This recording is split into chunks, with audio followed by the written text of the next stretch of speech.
አቤኔዘር አለማየሁ ለቃለ መጠይቁ ፈቃደኛ ስለሆንክ አመሰግናለሁ። እንግዲህ ኢትዮጵያ በታሪኳ ከ21 ዓመት በኋላ ወደ አፍሪካ ዋንጫ ከ17 ቡድን ስትገባ የቡድኑ አካል ነበርክና ያ ስሜት እንዴት ነው? አሁን ጨዋታው በበቂላ ስለሆነ ታስታውሰዋለህ ብዬ አስባለሁ። አዎ ያው ያ ስሜት በጣም የሚገርምና የሚደንቅ ነው። ከ21 ዓመት በኋላ ወደ አፍሪካ መድረክ መሄዳችን ያው በጣም ደስ የሚል ነው። በጣም ደስ ብሎናል። ያው ለኢትዮጵያም የሆነ ተስፋ ሰጥተናል ብዬ አስባለሁ። በተረፈ በጣም ጥሩ ነበር። የአፍሪካ ዋንጫ ማጣሪያውን ወደ ዓለም ዋንጫ ለመግባት ሞሮኮ ሄዳችሁ ነበረ። ጥሩ ጊዜም በጣም አሳልፋችኋል። የመጨረሻ 90 ደቂቃ ዓለም ዋንጫ ለመግባት ጫፍ ደርሳችሁ ነበረ። ያ ቁጭት ሳለ ብናሳካችሁ ብላችሁ አሰባችሁ ተገባለ ነው? አዎ ያው ቁጭት በጣም አለ። ምክንያቱም ያው እኛ እንገባለን ብለን ሙሉ በሙሉ ተስፋ አድርገን ነበር።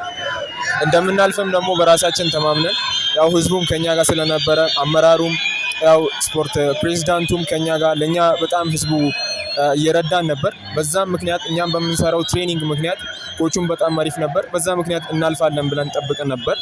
ባለማለፋችን በጣም ተሰምቶናል። ያው ከሚባለው በላይ ተሰምቶናል። ግን ያው በሚቀጥለው ከ20 ዓመት በታች ዋናው አለ በዛ እናሳካዋለን ብለን ተስፋ እናደርጋለን። ለሊጉ የመጀመሪያ ጨዋታን እያደረክ ነው። አልፎ አልፎም ቢሆን ባገኛቸው ድሎች ራስን ለማሳየት እየሞከርክ ነው።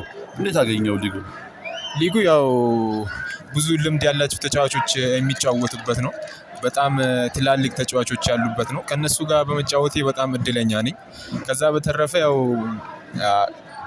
ራሴን ለማሻሻል ቀን በቀን እየሰራው ከዛ በተሻለ ሁኔታ ያው እዚህ ሊግ ላይ ጥሩ ነገር ቀጣይ ዓመት አሳያለሁ ብዬ አስባለሁ። የአውሮፓ ፕሮፌሽናልነት እድል እንዳገኘ እየተነገረ ይገኛል።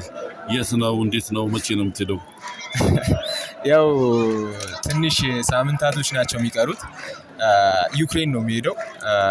ዩክሬን ውስጥ የሚገኝ ትልቅ ቲም ነው።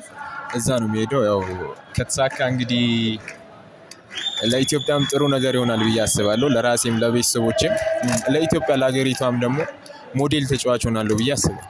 እንደሚሳካልህ ተስፋ አደርጋለሁ። እንዴት ነው እድሉ የተመቻቸል? ሙከራ ነው? ምን ያህል ጊዜ ሂደት ትቆያለህ? ያለው ሂደት ምን ይመስላል? አዎ ያው እንደ ሙከራ ነው። የምቆይበትን ጊዜ ብዙም አላውቅም። ግን ያው እድሉን ያመቻቸው ደቡብ አፍሪካ ያለ ሰው ነው። በሱ በኩል ነው የተመቻቸልኝ። ያው ሌሎችም አሉ፣ ግን በዋናነት ደቡብ አፍሪካ ያለው ኤጀንት እሱ ነው ያመቻቸልኝ። መልካም እድል እንዲገጥም እመኛለሁ። አመሰግናለሁ። እሺ ቴንክ ዩ። እኔም አመሰግናለሁ።